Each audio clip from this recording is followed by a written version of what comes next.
대표님들 회사에 돈은 차곡차곡 쌓이는데 그거 내 돈으로 가져오려면 세금 때문에 머리 아프시죠? 아마 법인 대표님이라면 누구나 똑같은 고민 하실 거예요. 오늘 그 고민 제가 아주 시원하게 풀어드리겠습니다. 어떻게 하면 이 법인 자금을 세금 거의 없이 혹은 아예 없이 쏙 빼올 수 있는지 지금부터 제대로 한번 파헤쳐 보겠습니다. 맞습니다. 제일 큰 골칫거리가 바로 이 세금이에요. 그냥 생각 없이 급여나 배당으로 쓱 가져오잖아요? 그럼 바로 다른 소득이랑 합쳐져서 말 그대로 종합소득세 폭탄을 맞게 되는 거죠.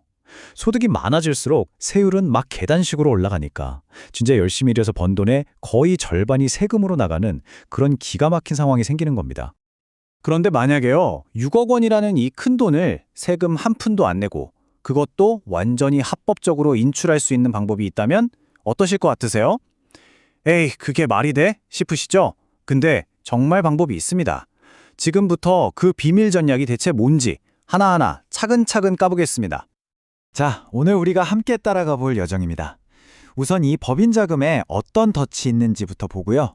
그 다음엔 대표님들이 가진 두 개의 모자, 바로 경영자와 주주 역할의 차이를 알아볼 겁니다.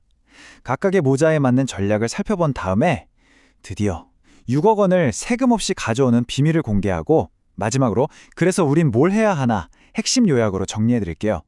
자, 그럼 첫 번째 이야기, 법인 자금의 덫부터 시작해볼까요? 이게 정말 많은 대표님들이 헷갈려하시는 부분이에요. 아니, 회사 통장에 돈이 있는데 이거 왜 내 맘대로 못 쓰는 거야? 그 근본적인 이유부터 확실하게 짚고 넘어가겠습니다. 재무제표에 이익잉여금이라고 찍혀있는 숫자 보고 와, 이거 다 현금이네? 이렇게 생각하시면 이건 정말 큰 오산입니다. 이 돈은요, 대부분 이미 부동산이나 기계 같은 다른 자산으로 변신해 있는 경우가 허다해요. 그리고 제일 중요한 핵심, 법인 돈이랑 대표님 개인 돈은요, 법적으로 완전히 다른 주머니라는 거, 이걸 꼭 기억하셔야 합니다. 진짜 문제는 바로 이 세금 구조에 있습니다. 우리나라는 소득이 많을수록 세율이 계단 오르듯이 쭉쭉 올라가는 누진세율이잖아요. 근데 급여나 배당은 다른 소득까지 싹 다 합쳐서 이 높은 세율을 때려 맞는 종합소득세 대상이라는 거죠. 그러니까 월급을 많이 가져가면 가져갈수록 세금이라는 온도계 논금이 그냥 팍팍 치솟는 거예요. 정말 무섭죠? 자, 지금부터가 오늘 이야기의 진짜 하이라이트입니다. 모든 절세 전략의 출발점이 바로 여기거든요. 그게 뭐냐? 바로 대표님께서 경영자 모자랑 주주 모자, 이 두 개의 다른 모자를 쓰고 있다는 걸 정확히 이해하는 겁니다. 자, 여기 한번 보세요. 대표님은 회사를 위해 일하는 경영자이면서 동시에 회사에 돈을 투자한 주주이기도 하죠. 경영자 모자를 쓰고 받는 월급은 종합소득세라는 비를 흠뻑 맞아야 하지만 주주 모자를 쓰고 얻는 이익은 분류과세라는 튼튼한 우산 아래서 훨씬 낮은 세금을 낼 수 있다는 겁니다. 이 두 모자를 섰을 때 세금 내는 방식이 완전히 다르다. 이게 바로 절세의 첫 번째 문을 여는 열쇠입니다. 좋습니다. 그럼 먼저 경영자 모자를 썼을 때 우리가 쓸 수 있는 카드들을 한번 볼까요? 아마 제일 익숙한 방법들일 거예요. 하지만 동시에 세금 부담도 제일 큰 방법들이기도 합니다. 급여나 상여금으로 돈을 가져오는 건 말 그대로 이 누진세율이라는 아찔한 사다리를 올라가는 것과 똑같아요. 소득이 늘어서 한 칸 한 칸 올라갈수록 경사가 엄청 가팔라지는 거죠. 특히 과세 표준이 1.5억 원을 넘어가는 순간부터는 세율이 38%로 확 줄어버리고 여기에 건강보험료까지 붙으면 거의 세금 폭풍이 몰아치는 겁니다. 퇴직금은 그나마 좀 나아요. 왜냐하면 종합소득이랑 따로 떼서 계산하는 분류과세라서 급여보다는 세금이 훨씬 적거든요. 근데 여기에도 함정이 있습니다. 임원의 경우에는요, 세법에서 이만큼만 낮은 세율로 쳐줄게 하는 한도가 딱 2배수까지예요. 회사 정관에 우리가 3배수, 4배수 준다고 아무리 적어놔도 2배수 넘어가는 부분은 그냥 상여금 취급해서 높은 세금을 때려버립니다. 자, 그럼 이제 경영자 모자는 잠시 옆에 내려놓고요. 훨씬 더 강력하고 스마트한 주주에 숨겨진 전략 노트를 한번 펼쳐보겠습니다. 진짜 절세의 치트키는 바로 여기에 다 들어있습니다. 주주의 도구 상자를 열어보면 이렇게 쓸만한 카드들이 많아요. 소액배당도 있고 회사가 대표님 주식을 다시 사주는 자사주 매각 같은 건 양도소득세로 빠져나갈 수 있고요. 여기서 한 발 더 나아가서 처음에 투자했던 돈을 돌려받는 자본환원, 그러니까 감자라든지 또 감액 배당 같은 방법들은요, 조건을 잘 맞추면 세금이 아예 없을 수도 있어요. 제일 중요한 건 뭐다? 이 방법들 전부 다 그 무서운 종합소득세의 높은 세율을 피해갈 수 있다는 겁니다. 네, 바로 이거예요. 핵심은 이거 하나입니다. 모든 소득을 다 합혀서 세금 폭탄을 만드는 종합과세라는 덫에서 벗어나는 거.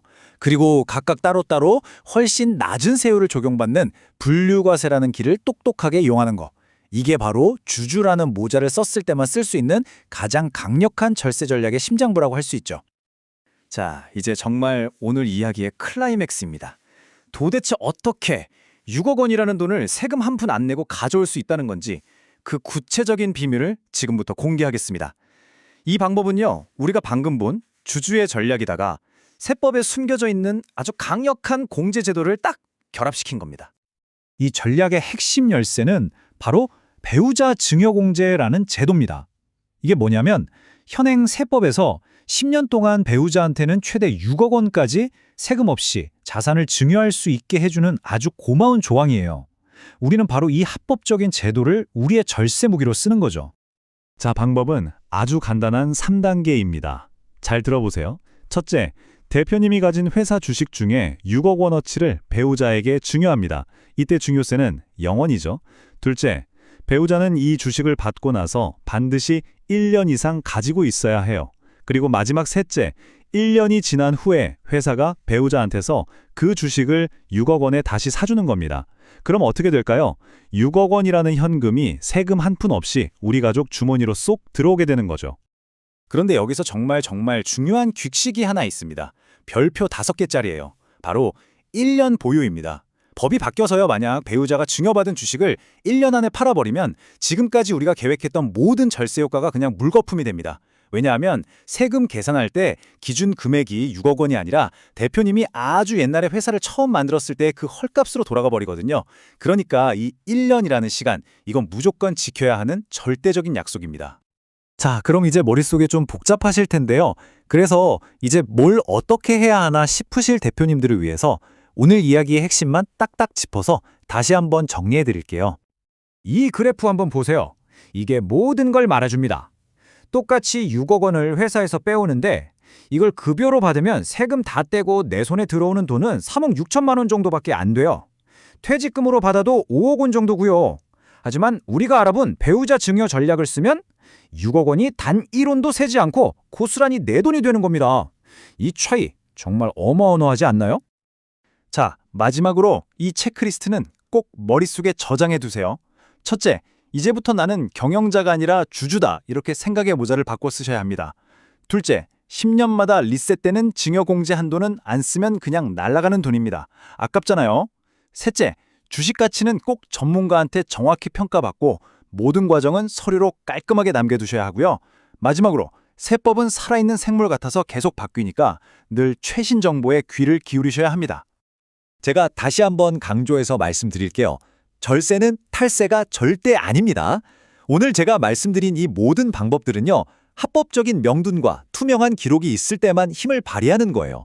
그러니까 이거다 싶으셔도 바로 실행하지 마시고 반드시 세무사님이나 변호사님 같은 전문가분들과 충분히 상의해서 가장 안전하고 확실한 길로 가시길 바랍니다.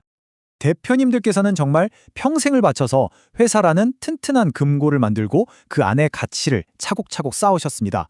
그런데 정작 그 금고를 여는 열쇠는 혹시 가장 낡고 비효율적인 열쇠를 계속 쓰고 계신 건 아닐까요? 오늘 이야기가 대표님의 그 소중한 자산을 지킬 수 있는 더 새롭고 스마트한 열쇠를 한번 고민해 보시는 그런 계기가 되었으면 좋겠습니다.